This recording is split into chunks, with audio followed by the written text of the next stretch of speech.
Yo, what is up boys, my name is Dragon Mike. I'm a 6k PR player, I've qualified for Division 1, and today we're taking a look at the games of Briggs. He has been listening a little bit too much to Destiny Jesus, and now he's playing Storm every single game, and messing it up. I sat down with him for 2 hours, but I cut it down to like 10 to 15 minutes, so I hope you guys enjoy the video.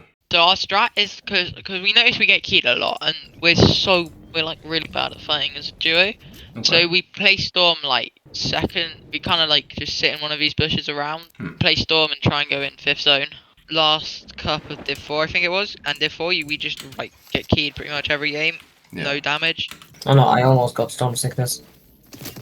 Oh fuck, yeah.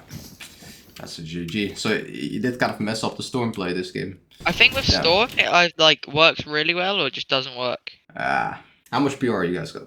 About 250. I got 200. Some players they play Storm to avoid not necessarily getting W keyed, but like avoid getting tagged. For example, for Storm Surge or something. You know, like there's less players in Storm than in Safe Zone usually. So that's why you play Storm. But for players that are like trying to avoid getting keyed, I usually just say like it's fine to get keyed. You know, like if you get keyed, that's just part of the game, and they just get the fighting practice, you know, even in the middle of a tournament. I don't think it's something you should really go out of your way to avoid getting keyed in mid game.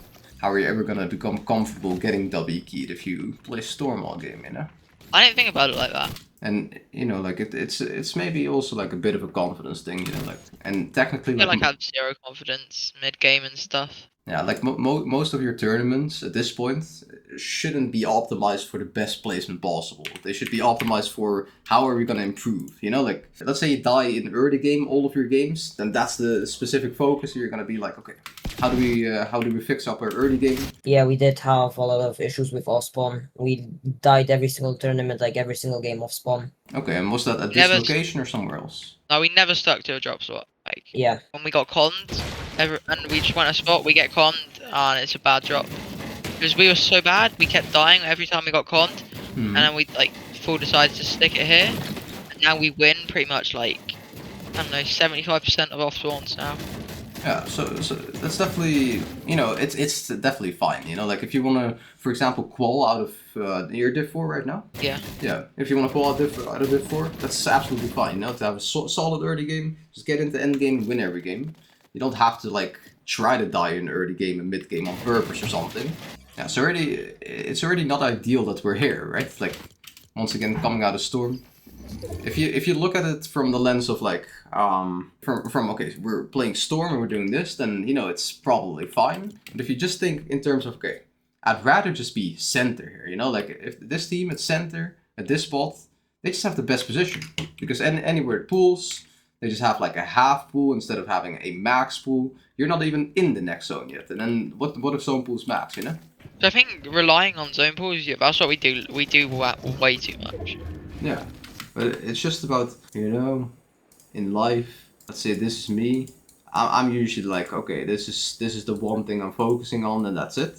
In Fortnite, you need balance. You need to be like center of zone so that anywhere it pools, you have like a 50-50 chance and the distance is not ever a max pool from this location here. And then you go there and then zone is like this, so they have a max pool again.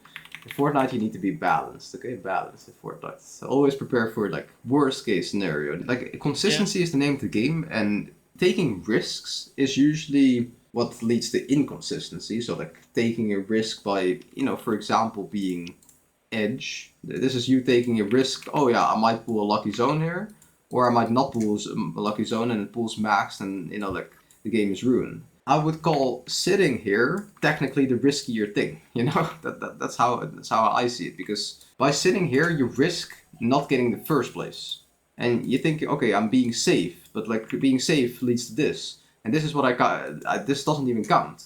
So the only risky thing is to play in a way where you don't get first place, basically.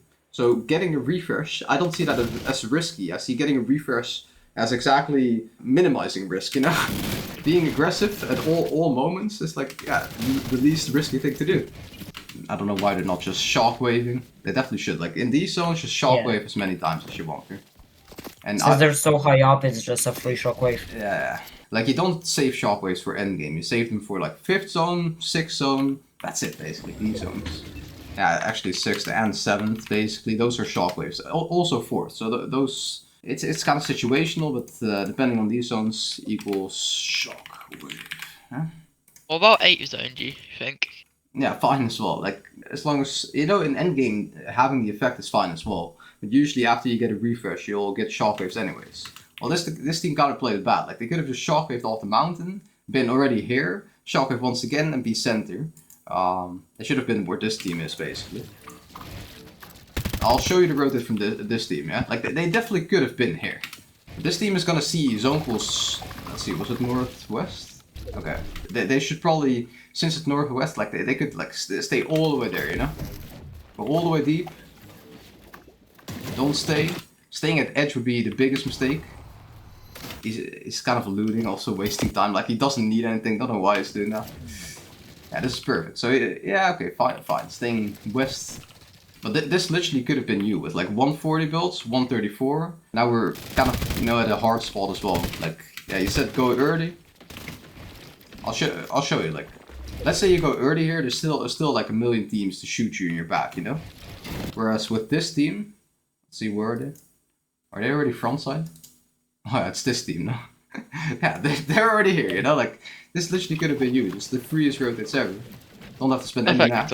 Yeah, 122 builds, 100 builds. That's 2.2k. This is a difficult rotate. Like, no matter if you go early or late, it's just about the positioning. But now we have 46 and 97. It's 1.5k. So this is like perfect if you're looking for a refresh now. Perfect timing. You have a lot of time to look for one. Do you think we like both get pre-edits on? Because it's only me, and only I have pre-edits on right now. Yeah. I think it's fine for you to just have it. Gabe doesn't necessarily need to have it. He just needs to call it out. Like, and I think he should call it out basically, like 10 times a game. You need to call it out as many times as you can, basically. Like, whenever you see someone across from you like this, almost, always just gotta go for it.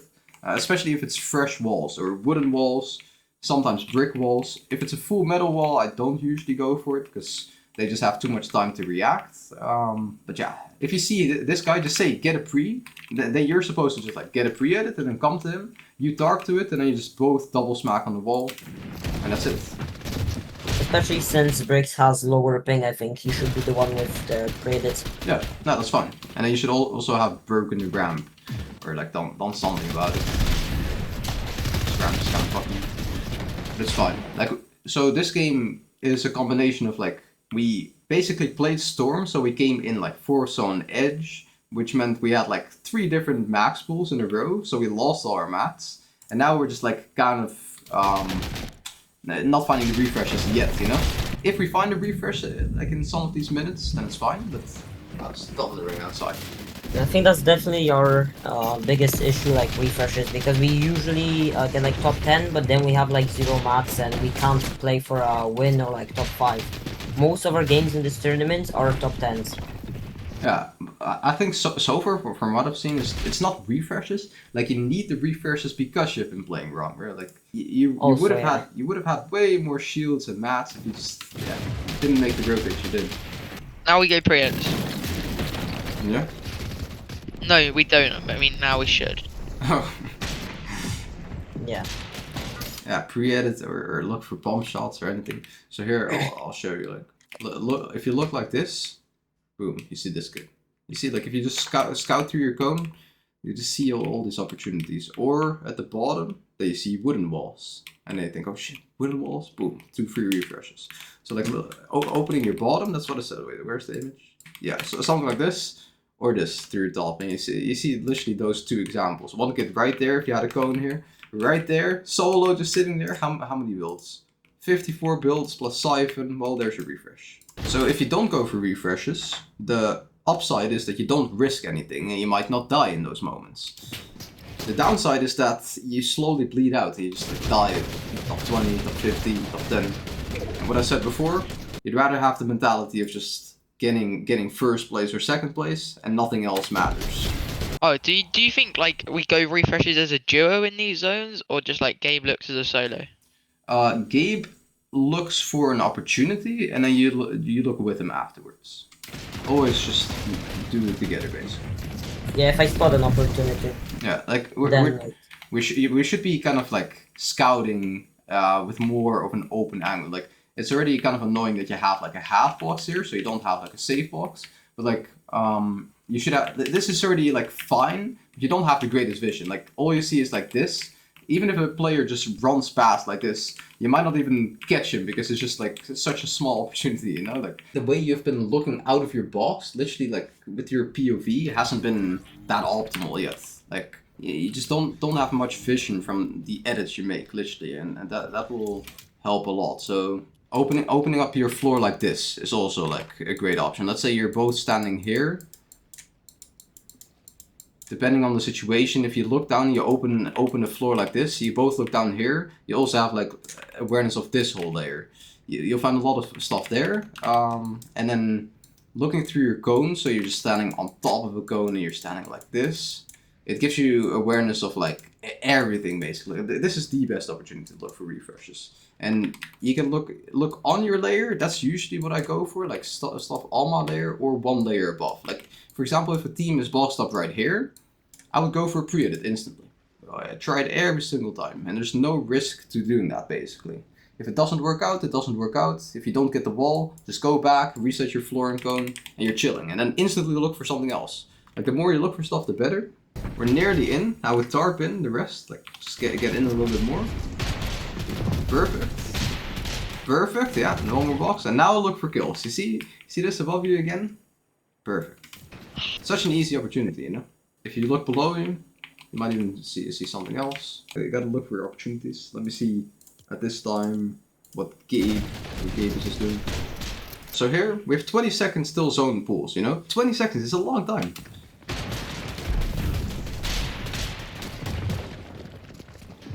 Like, Gabe, we're looking at if the walls are high HP. Like, what are we looking at, Gabe? Are you here? just waiting. Just waiting, dropping bats. Wait, I have a question about second zone. Yeah. And it's like, you say loot, but what if we like cap loot? And there's a lot of time I think we got better loot, but after we get vending machines in second zone, like do we just go center, like sit in a bush? Like as soon as you're done with this, you do this. Okay? You just rotate. That's all you have to do. Okay, so bricks. Say it like step by step the game plan one more time, just as a thought exercise. What? Well, like the current one, or like the new and improved game plan. Loot as quick as possible, like a minute before first zone, second zone pause, and then we just like go dead sides, get center fourth zone, keep going center fifth, sixth. And in 7th, we keep looking for refreshes and pre-edit teams near us in 8th zone as well. Keep shocking, keep on a high layer. Yo boys, I hope you enjoyed this video, and if you did, then please like, subscribe, and comment W VODs. Now if you want some extra help to improve in this game, then you can buy a VOD review by clicking the first link in the description. But then I will do a full sit down of like 2 hours and teach you everything I know about the game. And so far, every single person that has bought a VOD review has given me a 5 out of 5. Like literally every single one. So if you do decide to buy a VOD review, you're definitely not gonna regret it. And otherwise you can just continue watching these videos for free. Now keep grinding boys. Grinding here. And I'll catch you in the next one. Peace.